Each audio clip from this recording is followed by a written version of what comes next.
Philadelphia Phillies are 2008 World Champions of Baseball. The Philadelphia Eagles are Super Bowl champions.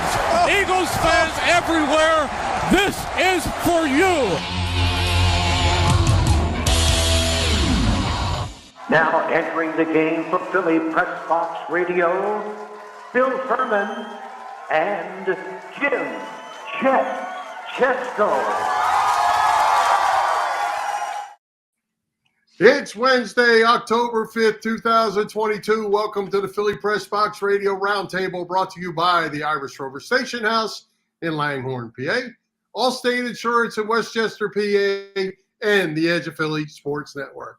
I'm Bill Furman. I'll be your host tonight, along with my special co-host, Freddy Burns, as my partner, Chet, Jim Chet Chesko, is enjoying some vacation time. Freddy, the Phillies have ended their 11-year drought and bringing some playoff baseball back to town. The Eagles continue to roll on as, man, they're playing good football. They're undefeated, the only undefeated team at 4-0. The Penn State Nittany Lions, how about them? They roll into their bye week. They're undefeated, ranked number 10. The Sixers opened their preseason against old number 25 the other night, and the Flyers preseason is underway as well. So much to talk about. So much. The Roaring 20s. We still have hope for the Roaring 20s for Philadelphia sports, so I'm pumped. Yes, we do. Good stuff. Hey, before we get to the important Philly sports, let's take a second and talk about really important stuff. You mind giving us an update on how Freddy 4 is doing? Thank you. He is doing good. His spirits are great. He's been in remission since Cinco de Mayo, May 5th, but he's still going through chemo. We're in a real tough spot here. He has an IV in his arm, but we're about 5 weeks out from removing that and then getting to a point where we don't have to walk on eggshells. So very good stuff, and I thank you for your support, Philly Pressbox, and everyone that talks to me, our family, friends, everyone. Thank you so much. Well, it's been a heck of a ride for you and Christy and the whole family, and man, couldn't be happier for the good news. Thank you. You got it. All right, let's get started. We'll talk some Phillies baseball. Who would have thought, Fred, at the top of the list in October, our first show of October, we'd be talking Phillies? They made it interesting down the stretch. None of that matters once the dance starts on Friday.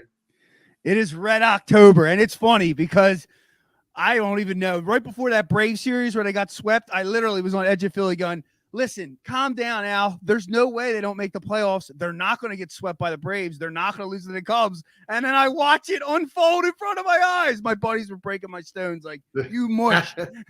But well, and if it wasn't for the Marlins winning 3 out of 4 from the Brewers, this thing might not have gone exactly how it did. I know, which kind of brings it down a little, but not really for me. I'll say when that happened, I was so excited. Like even the locker room stuff, the champagne, all that stuff. I know it's just a playoff wild card that's been non-existent, but it brought you back to 10, 11 years ago plus, even 08, 07. And it made you have those strong feelings and bring those memories back again. And, I woke my daughter up in the morning. You got YouTube now. So, woke her up 7 years old. I'm like, look, check this out. And she's like, oh, wow, they're spraying. What are they spraying? And I was like, yeah, that's beer. And it was pretty cool. It was a cool experience. Yeah. Well, hey, I have to ask you, are you surprised that overall the pitching is really what held this team together while the bats have struggled down the stretch? I don't think we'd ever thought that. We thought this lineup would always hit. Didn't go that way. Extremely surprised. You thought this was going to be built on the bats, as you said, from the beginning. And this pitching staff has changed a lot over since April till now as well. And, it's weird. Different pitchers step up at different times.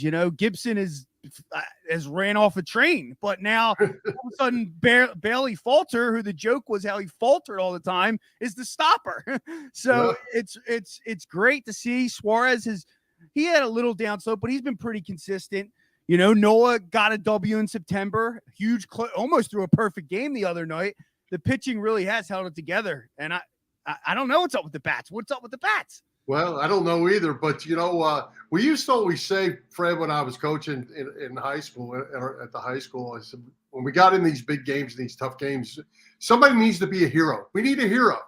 Well, Bryson Stott and Kyle Schwarber became the heroes over the weekend that got this team over the hump. And, man, again, they don't do it without them. I got on to Schwarber real bad last week. I think he was reading Philly Pressbox Radio, and he saw where I was dogging him about hitting 210 and 200 strikeouts. And he drops 4 bombs, and couldn't have happened at a better time. Yeah, it's really tough with him because it's the new age of baseball and the new way of doing things. And, you know, I understand it to a point, him at leadoff, because he does get more at bats, and the hope is there will be runners on base in later innings. I can swallow that. But yeah, the 220 and the strikeouts and not getting on, then it's like, it doesn't matter because you're striking out. Like, so I'm with you, but hey, the home run couldn't come at a better time. He is a veteran on this team, though it's his first year. He has some experience in the playoffs. So, you know, good for him. I don't know if you saw this last night because a lot of people turned the game off, I think. They had Dave Dombrowski in the booth last night, and they were talking about Kyle Schwarber, and I really thought this was an interesting point. They said about his leadership, and Rob Thompson said, according to Dombrowski, he is the greatest leader he's ever been around. And Rob Thompson's been in this game for 40 years, and said that Kyle Schwarber, what he does in the clubhouse, and they threw out Darren Dalton's name, Dombrowski, because he had experience with Dalton. He says he's up above that level. That's a big level to jump. You hear about Dalton, there's nothing but, you know, amazing things to say about him from the 90s era, and even when he went to the Marlins, which was with Dombrowski, right? Yep. He was part of the one that got him to the Marlins. So I will say this about Schwarber in his media appearances early on. I got that vibe from him, even about the fans. He was very appreciative. He's like, yeah, it's nothing like them. Like there's something different about here. And they were criticizing though. And he wasn't being a baby about it. And when he wasn't a baby about it, I'm like, you know what? This guy's got his head screwed on right. I hope he works out here. Yeah. Well, I think you can't have this conversation about the Phillies without talking about Bryce Harper. His average has dropped somewhere 35 to 40 points since he came off the injured list. Certainly something to be concerned about. He could turn it over tonight, though, and get hot. If he does, they're going to win some games. The other concern I have offensively, Alec Boehm, who I really like, was flirting with 300 for a long time. He's dropped 20 points, hits ground ball after ground ball. He's just off the mark a little bit. They need those two guys to heat up here in this 3-game series and to get to the next series in the playoffs. Yeah, Harper has really dropped off. I think it's 226 in 147 appearances or something. Only 3 homers in that amount. We've seen him turn it around at times, but yeah, it's concerning, you know, especially DH. It's not like he could be in the field to get his mind off it a little bit and make some plays in the field to get some momentum going because he's just stuck there. That's all he has to think about. I do got good news for Boehm though. He's killed it against the Cardinals, 8 for 19, 3 home runs. Yeah. I think 4 runs scored. So maybe that's just what he needs to get that Cardinal vibe again, like he did. Because what's that? I forget what series that was, how long ago it was. Labor Day weekend, I think, or Memorial Day weekend, one of the two. Yeah, so maybe that'll get Boehm going as well. I hope so.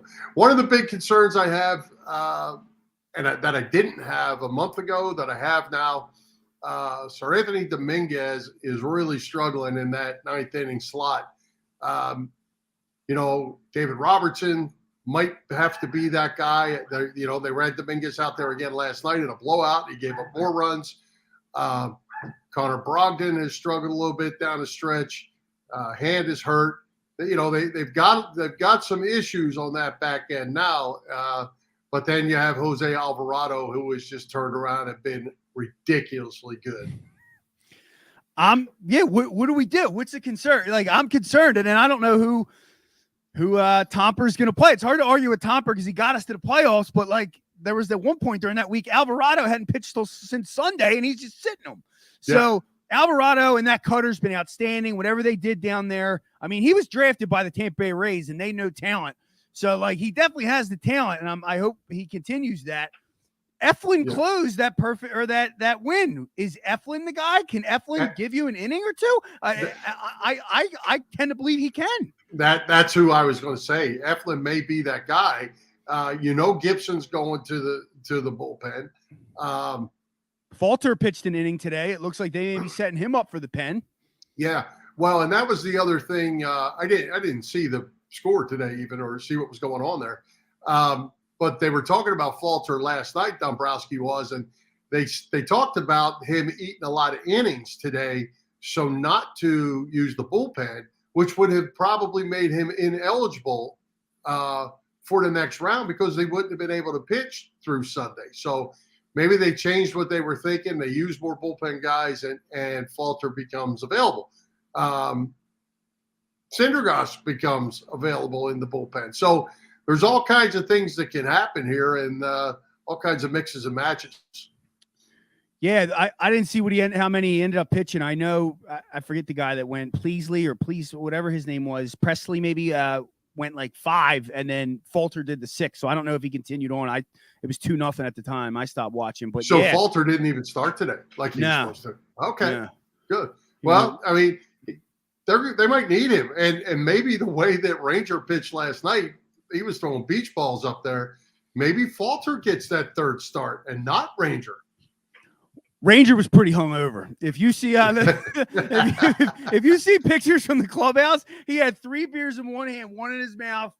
I think Topper threw him out there to be like, "Yo, buddy, let's get your head screwed back on real quick." he was throwing beach balls up there in that first inning last night.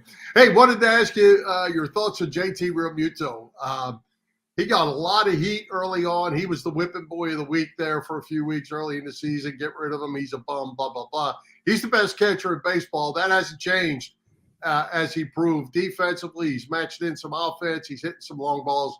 JT Realmuto has had a heck of a season as well. Yeah, I never jumped off the JT train. I think that was a little, personal beliefs on issues drove that a little bit more than his actual play, even though he was struggling. But yeah, he's the best catcher in baseball. Players aren't going to be perfect 24/7. And they're going to go through lumps. And if there's anyone that's been consistent over time, it's him, not to mention how great he is behind the plate, framing pitches, throwing guys out. He's even got a little bit of speed on the base pass. He never stopped hustling. I didn't understand the hate of JT Realmuto as far as, criticize him, but not get this bum out of here. Like, get this bum out of here.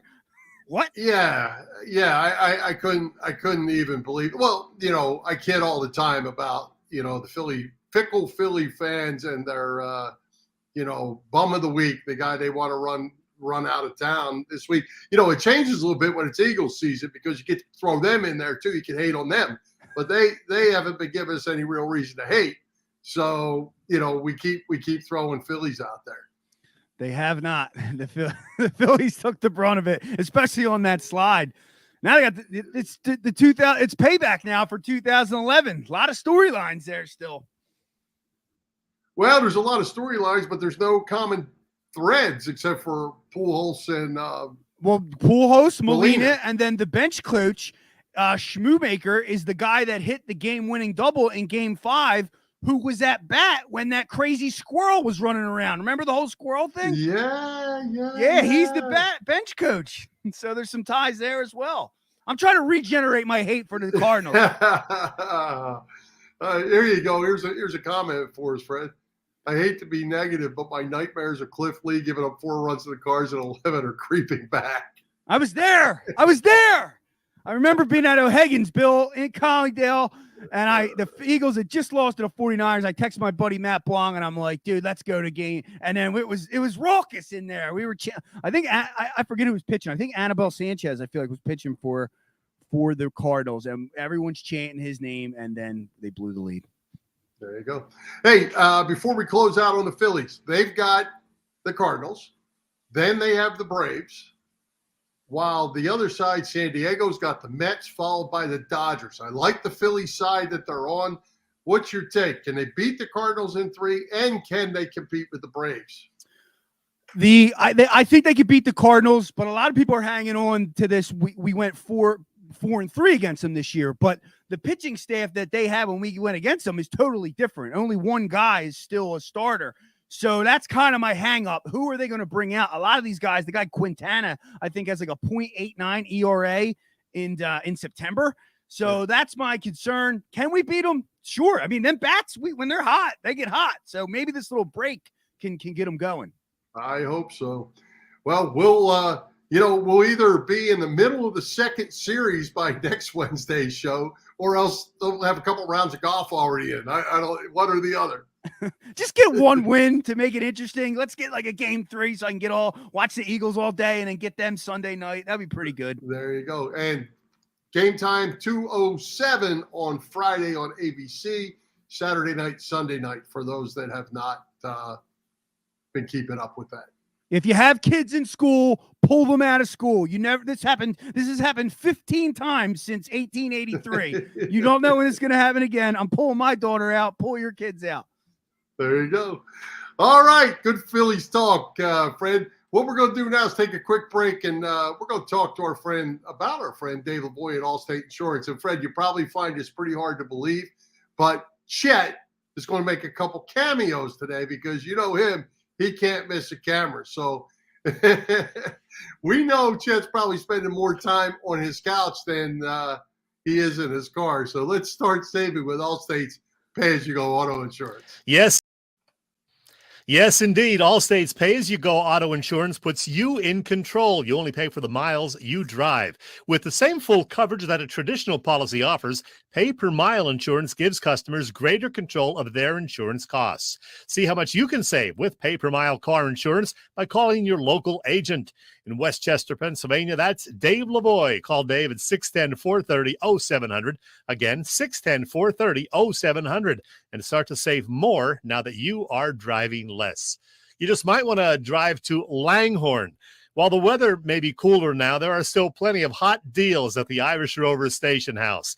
Great dinner specials Thursday through Sunday most weekends, happy hour specials, and during Eagles games on Sundays, a $5 tailgate menu, as well as beer specials and those legendary Rover mimosas.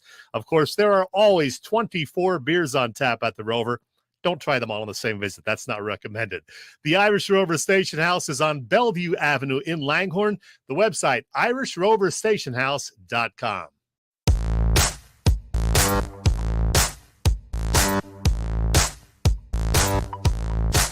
Hi, football fans. This is Merrill Reese, and you're listening to Bill and Chet on Philly Pressbox Radio. It's good! Well, hey, Freddie, let's talk about the only undefeated team in the NFL, your Philadelphia Eagles. How excited are you? I thought this Jacksonville game was a great showing by the Birds. I thought it was a great job by Nick Sirianni and the offensive staff. They saw what they had. Conditions were not conducive to having a good quarterback game because of the weather. They hunkered down on both sides of the ball in the trench and just kicked tail. Gutsy win. That's like one of them gutsy stomach wins. Adversity's thrown at you, and you're like, what does this team really got? And led by Jalen Hurts, they and the staff, obviously, with the adjustments they made, they showed, we got a lot of guts, and they came back and really ran the ball down the throat of going into that game, the number one defensive line and number one run D in football. Yeah, absolutely. And I think hopefully that's a little bit of a coming out party for Miles Sanders. He was outstanding. He looked so fast on a terrible turf. He looked really good, really quick, got the ball upfield. Couldn't ask for a better day from Miles Sanders. Yeah, I've been very critical of him. I'll take some credit for his day because I sat him in fantasy knowing they were going up against that great defensive line. So I lost in fantasy that week. Had to root for him, but then begrudgingly, I kind of was like, give it the Gainwell, please. But he played. That was his best game as an Eagle, and really the best game we've seen from a running back since probably LaShawn McCoy, like back in, I don't know, early 2010, 12 area. Yeah. So, outstanding game. I hope he can keep it up. It's a contract year. He better keep it up. Yeah, right. Well, and, the good news is they lost Jordan Mailata. They lost Isaac Samala, and both are not hurt to the point that they can't play this weekend in Arizona. Even though the backup guys played really well, go with your best, and that offensive line is just as good as it gets. And they got Dillard coming back as well. Yeah. I don't know if he'll be able to play, but he's definitely cleared to practice. Shout out to oh my God, the name's escaping me. The O-line coach from Alabama. I don't know why it's jumping Jeff off. Stoutland. Yeah. This is year after year after year after year. I mean, it really is unbelievable that like these guys just could get put in spots and play to this level. And especially, I think the stat was Kelsey, Dickerson, and what's it say, Amalo? I guess before he got hurt, they've given up 0 sacks in the game. The O-line, that first quarter was scary, and then they just mauled them, and it was like, is this really happening? And Jalen Hurts has a lot to do with that too, because the defense has to stay on their toes. They can't commit to the run fully because he may be running or spreading out and throwing. So he's a big part of it as well. Yeah, there's an article that came out today. I read it right before the show. I didn't even have time to post it, but I have it still up here on my screen. I'm going to glance away here for just a second. It's Jason Kelsey talking about Jeff Stoutland. And here's something for you. Kelsey, Lane Johnson, Evan Mathis, Brandon Brooks, and Jason Peters have made a total of 17 Pro Bowls under Stoutland. In the 50 years before Stoutland got here, the Eagles offensive linemen combined for 14 Pro Bowls. How's that? And yeah, none of them were John Runyon. Maybe 3 of them were Trey Thomas. I'm trying to think. So like go and take 3 away. Let's get rid of Trey. Oh my God. Like that's amazing. That's amazing. I mean, back in the Jerry Sizemore and those kind of, some of those guys made it. Bob Boomer Brown way back 50 years. He's done more in a handful of years. And this is a great article, by the way. It's on NBC Sports Philly. Check it out. It's Jason Kelsey when he was asked today about Jeff Stoutland. It's well worth the read. It's short. He almost went back to Bama when the coaching change happened as well. He so did. We're lucky. He did. And it also talks about Kelsey playing 3 years under Chip Kelly.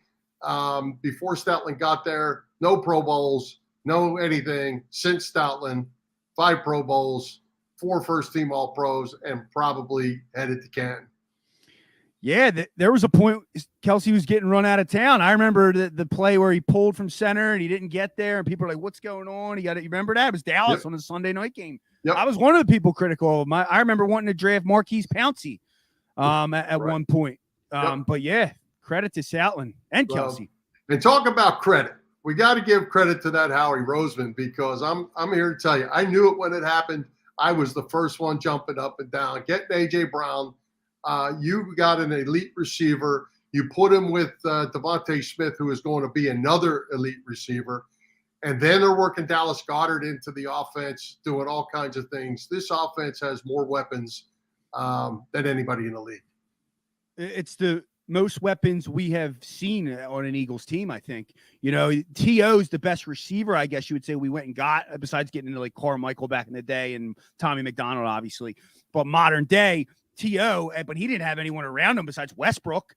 This is amazing right now. And the scheme, and then the quarterback able to run the way he does and now throw, accurately in holes.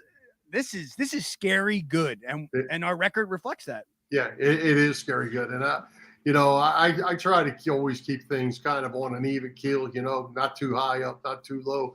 But you can't help but get excited about what to see this next game, and then the next game, because you just think this is going to be good every week. Let's jump over to the defense. They're playing extremely well too. The front 7, again, great improvement came from the pickups of Roseman. They haven't even really benefited a lot from the draft of the guys they got, those 2 Georgia Bulldogs. Davis has played a little bit. But Cox is playing great. Graham's playing great. Reddick's playing great. And then they added the back end. So they improved in basically all 11 positions. Number 1 in takeaways, number 1 in sacks, number 1 in third down stops. Are we still firing Jonathan Gannon, by the way? Not this week. Not this week. He was whipping boy a couple weeks ago. I know he was. And I'm probably one of the only people that defended him. I'm like, last year he had nothing. And like, and then the first week, the defensive line got blown off the ball. I'm like, how's it his fault that Fletcher Class got blown off the ball 3 yards? Anyhow, It's been awesome to see. And now you can see Gannon can play a little bit. He's had like Reddick in coverage, which we don't love, but that's the cost of trickery. You know what I mean? Sweat's been in coverage a little bit. But to your point with Howie, the trade for C.J. Gardner-Johnson was huge. You know, Maddox has been the great slot guy. I know he's hurt now. William Bradbury, that's a huge move. I loved it when he did it. I'm like, wow, you're going to get this guy on the cheap from the Giants? How stupid are the New York Giants? But, yeah, I mean, I know they're 3-1 and their defense is playing well, but, like, how do you let that guy go? Hopefully we can pay him because looks like a Pro Bowler right now. I like him better than Slay. Yeah. Well, and speaking of Slay, I mean, he's been really good too, as advertised or as we knew he could be. He's been that good. You know, the one that really surprises me, and he was my whipping boy 10 years ago, is Brandon Graham just keeps getting better and better. And Fred, he's as old as me. Remember the Earl Thomas draft? We're like, they got rid of Dog. You got to get Earl Thomas. And then Earl Thomas, Legion of Boom. We were crushing Brandon Graham. I'm one of them too, you know. And then, you know, but like this guy has stayed the time through the whole thing, not complained. He's a general good dude. I know that for a fact from people that he's given tickets to. I couldn't be more happier for him coming off the injury with 2.5 sacks that game. Was that late? No, that wasn't last week. It was the week before. But getting pressure. It's great. It's fun to see. Yeah. Looking forward to Sunday. We'll get to picks because we're going to have you as our guest picker here a little bit later when we get Boop. Boop will be with us and we'll make our picks and you get to make some. So I won't ask you what's going to happen on Sunday down in the desert yet. Okay. Yeah. Okay. All right. So before we get to our second guest, as I said, Bob Vetrone Jr., Fred, I had to ask you this. I know you're a huge Sixers fan and NBA fan. Did you actually watch the Sixers-Nets preseason game with that bum number 25 playing for the Nets? Not only did I watch it, I did a post-game show on it. So I watched it, and that bum, he's the same exact guy. I've defended him for years, you know what I mean? And it was such a relief to not have to do that anymore because he is a good player. He's an all-star as is. He's just not the superstar that he was drafted number 1 to be. But he's the same guy. They had Niang on him, Tobias Harris, and Paul Reed. There was a time he could have took the real difference was the first quarter. It was the first possession. He comes down. He could have took the jumper at the elbow, but he didn't. He froze up past. Very next possession, Maxey, wide open 3, bam, in. And I'm like, that's night and day. So, yeah, Simmons, same guy, missed the 2 free throws, missed the turnaround, ridiculous hook, like fadeaway shot, but had some great passes, some nice defensive plays, and made points in transition off the dunk. So he's same guy. Sixers, though, they look good with everyone down.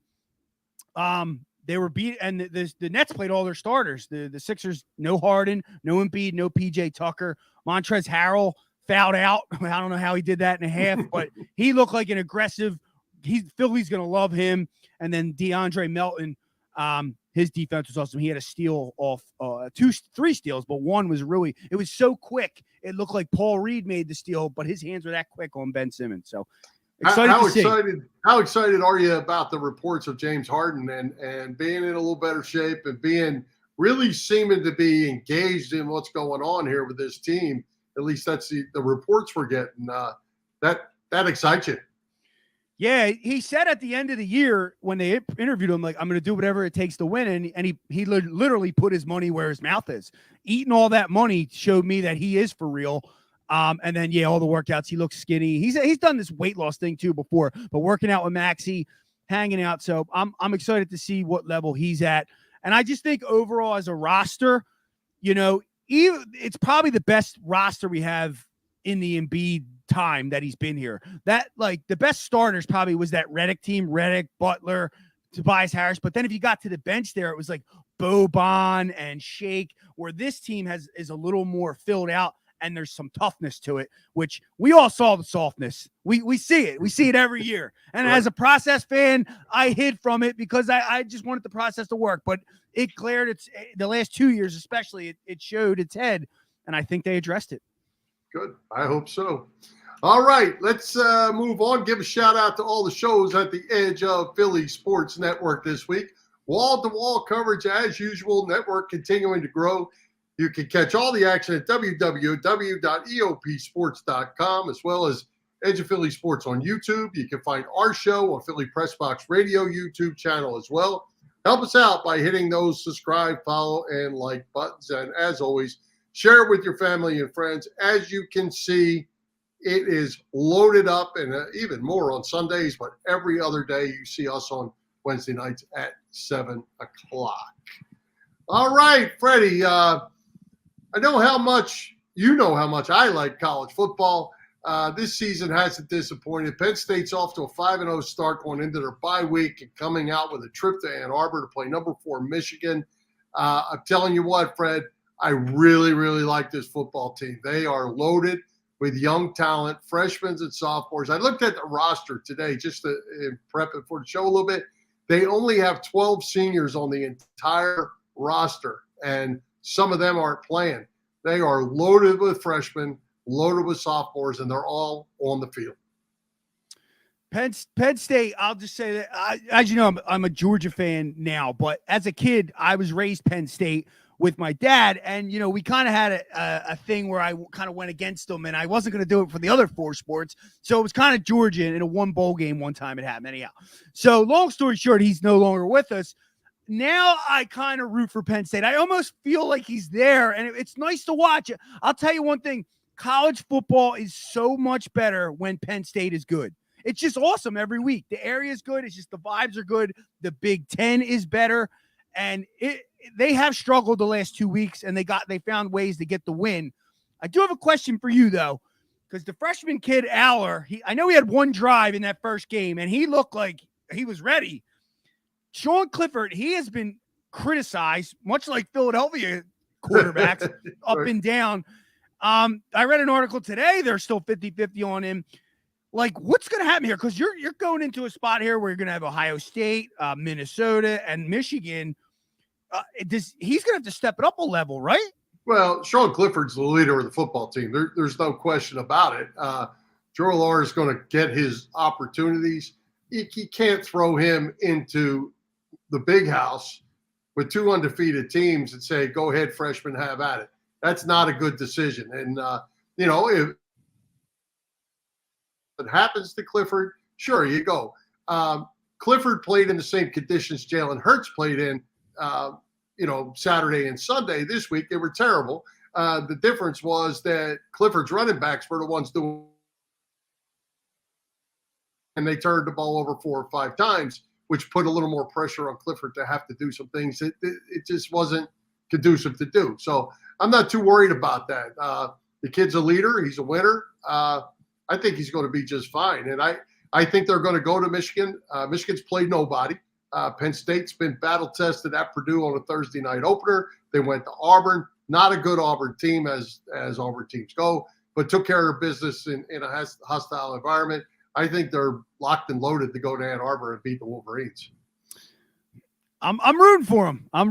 I want to see it happen. I as you say, Michigan, if Jimmy Wilson's listening. That's right. That's right. My cousin Eddie loves Michigan too. He's been rocking that stuff, Woodson jerseys and Brady and all that. So I'm rooting for you. We are.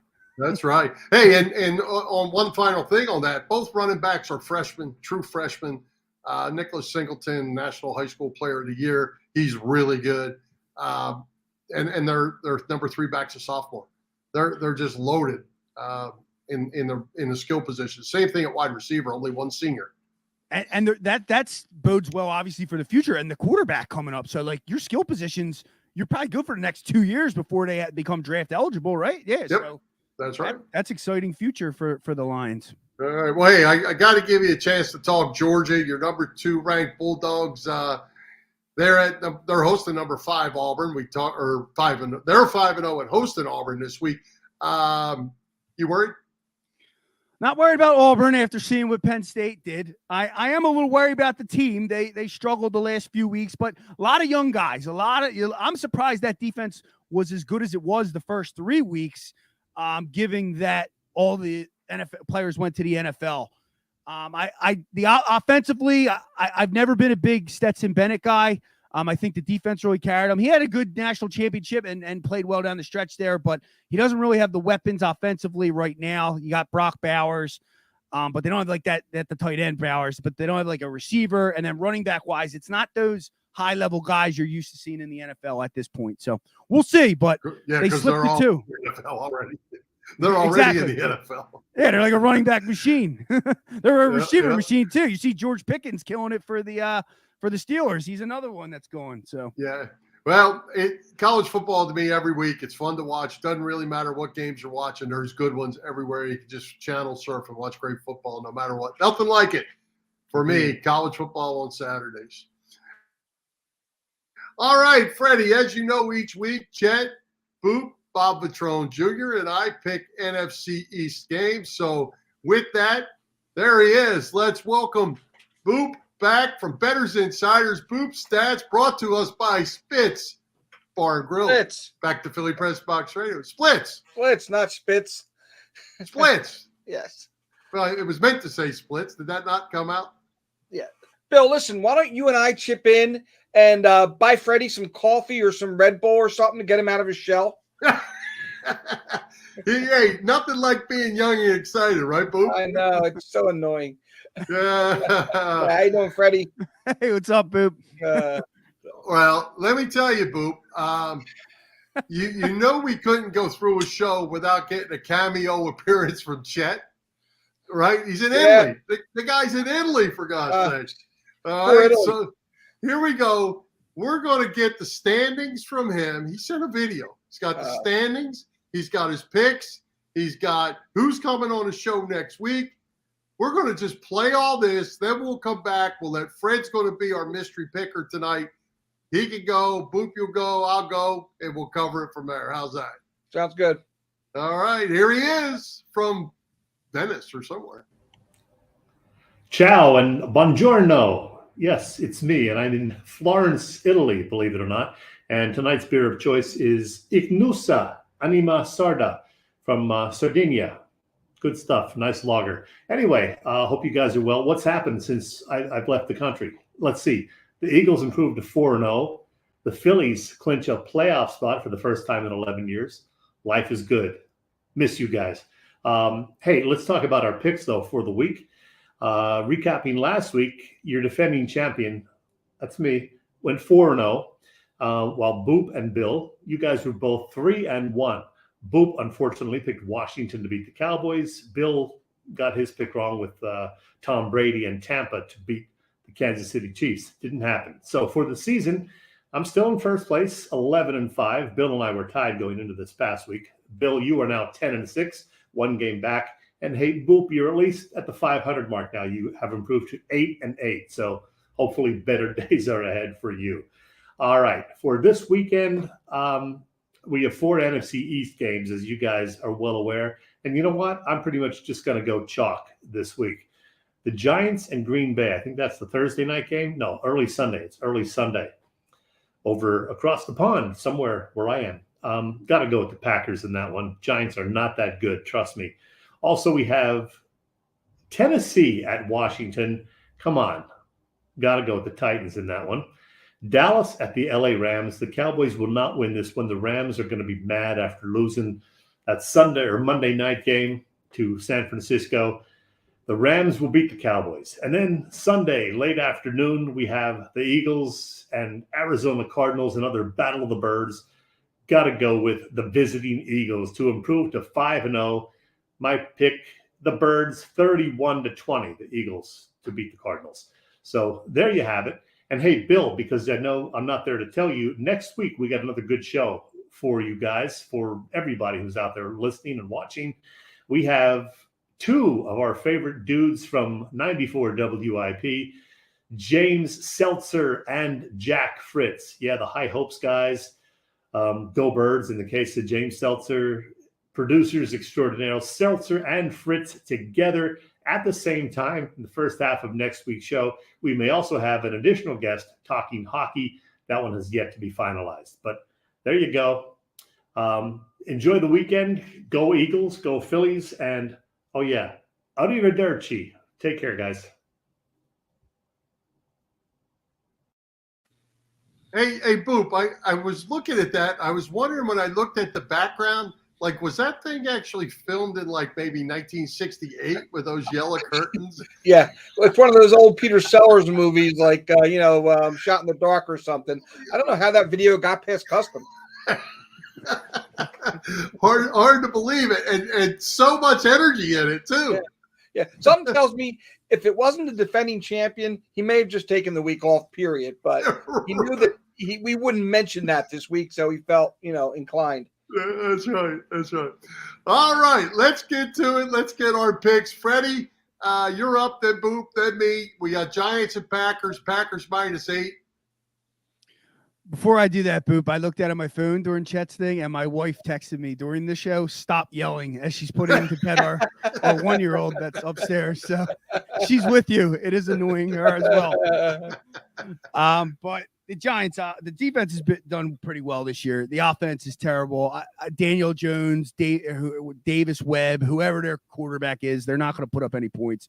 I'll take the Packers here in London, 23-10. Boop. Let me get my notes over here a second. I want to get it. If I can get it over here, just so you know. Let's see. The Packers are in the middle of their 3 straight games against the NFL's new division: New England, New York Giants, and the New York Jets. And kudos to whoever in the scheduling office scheduled them in alphabetical order. Packers are going to cream them. It's the Giants. They have one good player, the Giants. So, that's that. Yeah. I'm with you. I don't see any way the Giants play up there.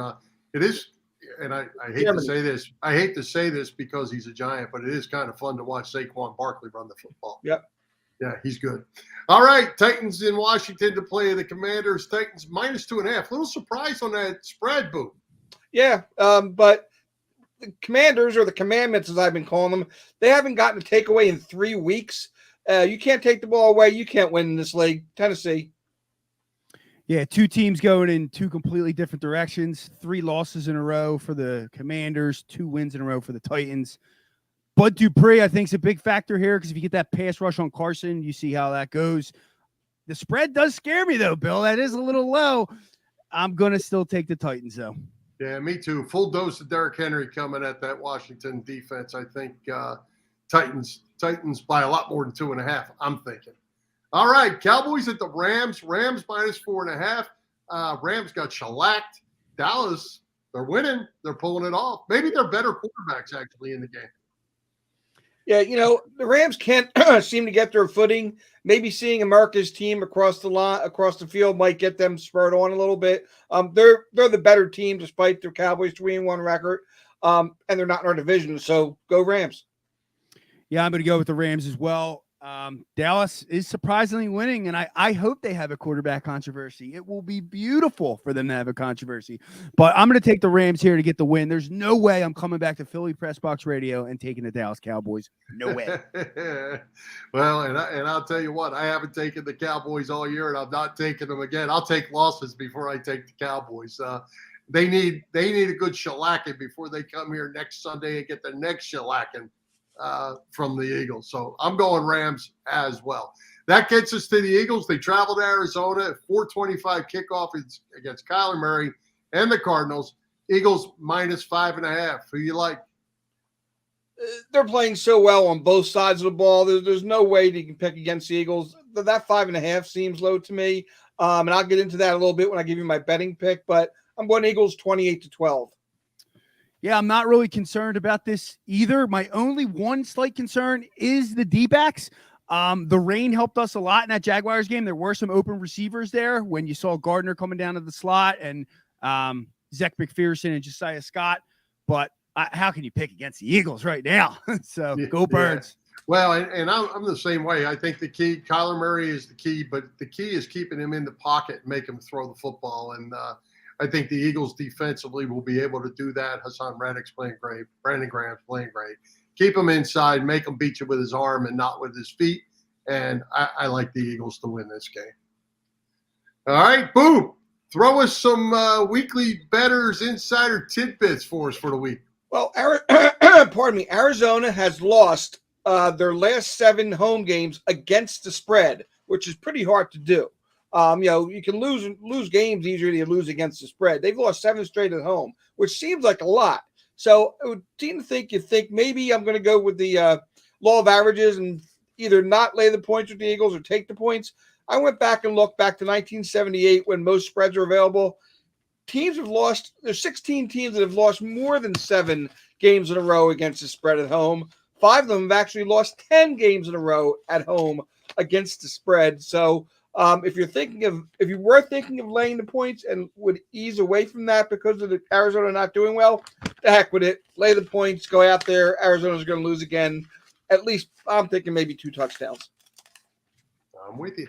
Hey, I wanted to throw at you, Boop, because you and I actually had a quick conversation about this. How well did Andy Reid, Patrick Mahomes, and the Kansas City Chiefs come prepared to Tampa for Sunday night? They let it all go.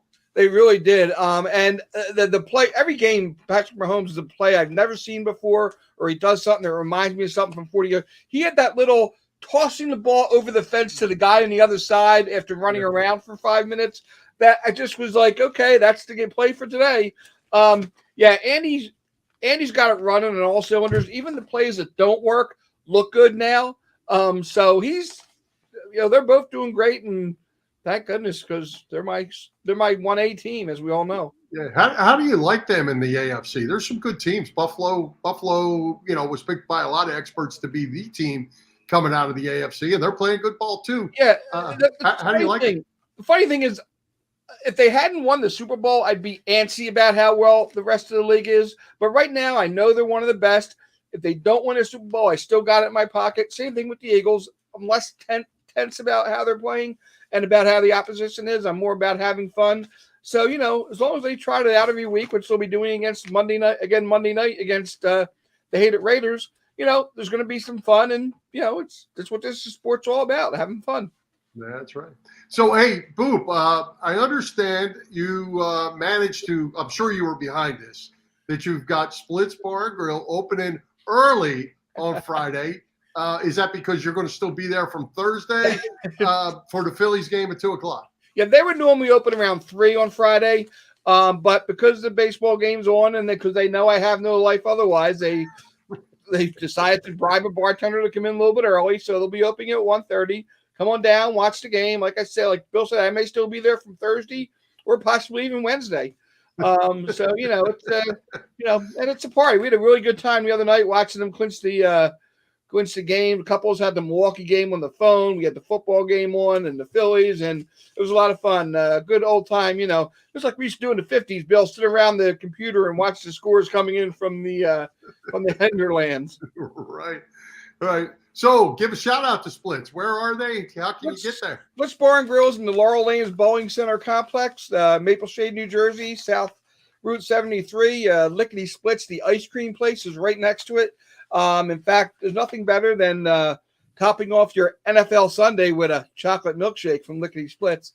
And then you can get by all that. You can check me out at Twitter, on Twitter at Spoopstats, or on my website, boopstats.com. Lots of Phillies Cardinals stuff I put up today, including dissecting how the Sunday games would play out, because there's a lot of changes that happens with the Sunday games depending on who's alive. And I think I came up with a chart that kind of explains that a little easier than what the MLB let you have. So, hopefully it won't take us 3 games to beat the Cardinals. It'll just take us 2. But if we have to get to Sunday, we'll figure out where we are. How do you like the Phils in this series?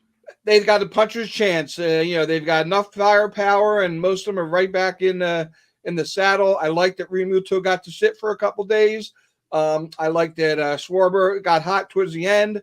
I like that they got Hoskins to talk after the game, because that makes he is one of the elder statesmen guys, and he's not exactly tearing the ball off the roof, off the ball. But, they're in a place now that I don't want to say it reminds me of 2007, because they ended up getting swept by Colorado. But the gelling is there of a really, really good team, young guys and older guys together. They can do some damage, but it's not going to be the end of the world if they don't. Pujols scares the devils out of me. He always has. He scared me when he was an Angel. I always thought he was going to do something to hurt the Phillies. Now he's back in St. Louis, and he could have a 4 home run series and really take the wind out of the sails. Yeah. One final comment, and I'll go to you, Boop, first, and then Fred comment on this as Oh, well. Fred's still there? Yeah, he's still here. You're a stats guy. You are the stats guy. The year that Aaron Judge has put together, I don't care if he doesn't play for the Phillies. When you got to recognize when something really great happens. Yeah. Something great has happened this year for Aaron Judge. And how do you see it as you look at all the stats over years? Yeah. What kind of season is this? Yeah, it is. He's just putting up numbers and he's put it out quietly and consistently all season.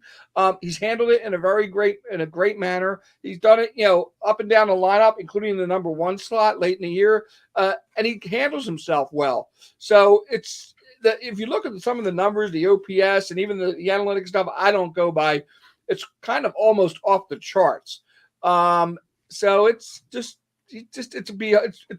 my future son-in-law, hopefully, quote unquote, is a big Yankees fan. So I'm really happy for him and for them. And we could do worse than the Phillies Yankees World Series again, third one. Well, go ahead, Fred. It's always good when records get broken. It's so exciting. I remember when the Sosa and McGuire stuff happened as a kid. It was so awesome. One thing I took away, I was looking at him. Do you know he's older than Bryce Harper? I always thought of him as a younger player. He's older than Bryce Harper, and that blew me away last night. Yeah, I saw a picture of him with it might have been Winfield or somebody from 10 years ago. And I'm like, boy, Aaron Judge hasn't changed a bit, and I'm thinking it's hard to believe he's been around 10 years. I still think of him as a young kid. He's hitting like a young kid, that's for sure. Absolutely. Well, I think he's putting together one of the greatest offensive seasons we've seen, and maybe in our lifetimes. It can't go back to the Ted Williams type of years. It's really something to watch. I don't want to see them in the World Series. I just assume the Yankees fall like they always do, but because I can't root for them. They'll fall. It'll be fun.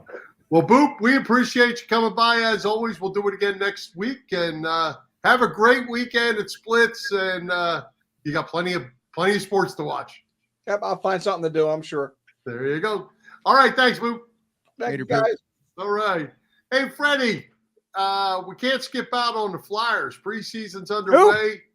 Those Flyers. Oh, they're still in this town? Very little fanfare so far until today when they made the announcement they are cutting or sending down Cam York, who had tons of expectations. What are your expectations for John Tortorella's Flyers? He's the only thing that got me excited. I'll tell you, I haven't watched the lick of preseason, but I watched the 12-minute inside the locker room video thing that they had of John Tortorella. And, people are up in arms about the Cam York thing because he was stressing that he's going to play the kids and they're going to get on the rails. And, it kind of reminds me of the Sixers back when the process began. You knew they were not going to be that good. And now is the time to get on the train, in my opinion. Watch them. You don't have to live and die by wins and losses. Just root for the players and see what young talent there is. The one thing we don't want, though, is to get into this situation where we're like in the middle ground and our picks were between pick 10 and 18 instead of the top 1 through 5. We can't do that. We can't play that game. Right. Well, and basically that's what created the process on the basketball side is they were stuck in the middle and couldn't get out, and they made some decisions to get out. Flyers, I don't think, are good enough to get to the middle at this point, but we'll see. John Tortorella basically said Cam York wasn't ready on the mental side of the game. And, I think physically everybody thinks he could play. What makes me laugh, though, Fred, and I hate to always dog on the Philadelphia sports fans. It's not just Philadelphia. It's everywhere. That people's like, how can you cut him? How could you do this? You weren't at practice. You weren't in camp. You know what I mean? So it's just funny to hear people, that's stupid. They're idiots. They need to fire this person. Those guys are with them every minute of every day. They pretty much know what's going on. It reminds me of when Reed came here and he cut George Hegemans and had the other guy doing all this. And everyone's like, what's this guy doing? They're there. They know what's going on. And I kind of like it. And the beat writers are up in arms about it too, which is weird to me. Maybe Cam York was their inside guy in the locker room. I don't know what it is, but they're so mad about it. And I'm just like, hey, maybe he goes down to the Phantoms for 20, 25 games and they change their mind. He's trying to get him minutes. He's been around for a while. He's a veteran coach. We're not expecting to win anyway. What's the big deal? Yeah. Well, and Tortorella said that he is going to get a ton of time down there. And I think he expects him to be back up sooner rather than later. But we'll find out because the preseason, hockey preseason or Flyers is over. They open next week. We're going to play for real. Another live sport. Hopefully the Phillies are still playing and we'll have 3, and basketball will be right behind it. We'll have 4 going on all at one time. That would be fun. And it's going to be so fun. And not that I even follow it or know, or care for it. I hear people talk about it. The Union, even they're like a first round bye. There's a lot of soccer fans out there. You get all like, if you got like the channels are just going to be like, yes. And that's the October we want. That's right. Great. That's right. All right, my man. Good stuff. Hey, let's take another quick break and thank our friends over at the PPCC 118 Raz Room. They post great sports memorabilia on their Facebook page, so people can take a chance of winning something they may not be able to afford or have access to. All items come with certificates of authenticity. They'll continue to run out great autographed memorabilia from all the Philly teams and more. Check out their Facebook page. Like it or follow it. It's PPCC 118 Raz Room. That's right, PPCC 118 Raz Room. Well, Freddy, any parting shots for you, any closing thoughts for you as we head into the weekend? We got 3 baseball games. We have a big football game. How you feeling? Get excited. Just get excited and enjoy it because it doesn't always come. It doesn't always come. And to like begrudge this whole thing, there are a lot of people, this is the wild card, don't even count. That's the way it's going to be. They're going to expand the playoffs. Every league does it. It's going to happen. Enjoy it. And my other parting shot as a parting thank you, I just want to say again, thank you to Philly Press Box, Edge of Philly Sports, everyone for all their support with what me and my family are going through. It helps. It helps so much. The positive comments, prayers. So positive vibes, whatever you want to call it. So thank you. You got it. Hey, and I appreciate you stepping in, and glad we got you out of semi-retirement. You haven't been able to do too much with all your other stuff going on, and I appreciated being able to ask you. You jumped right on and said, I'm in for the whole show, and I appreciate that as well. Thank you for having me. All right, let's wrap it up. Let's thank tonight's special guest, our co-host, Freddie Burns, Bob Vetrone Jr., our sponsors, the Irish River Station House, Bob Sullivan's LakeYourAge.com, PPCC 118 Raz Room, and Dave Lavoie of Allstate Insurance in Westchester. For Jim Chet Chesko, this is Bill Furman. We hope you enjoyed the show. We'll join Philly Press Box Radio next Wednesday, October the 12th at 7 p.m. You can see us live on Facebook or listen through our website, phillypressboxradio.com, on blogtalkradio.com/phillypressboxradio, on Google Podcasts, as well as Apple Podcasts, iHeartRadio, and all the others. High hopes, Philadelphia sports fans. Go Phillies, go Birds. Happy trails to you till we meet again.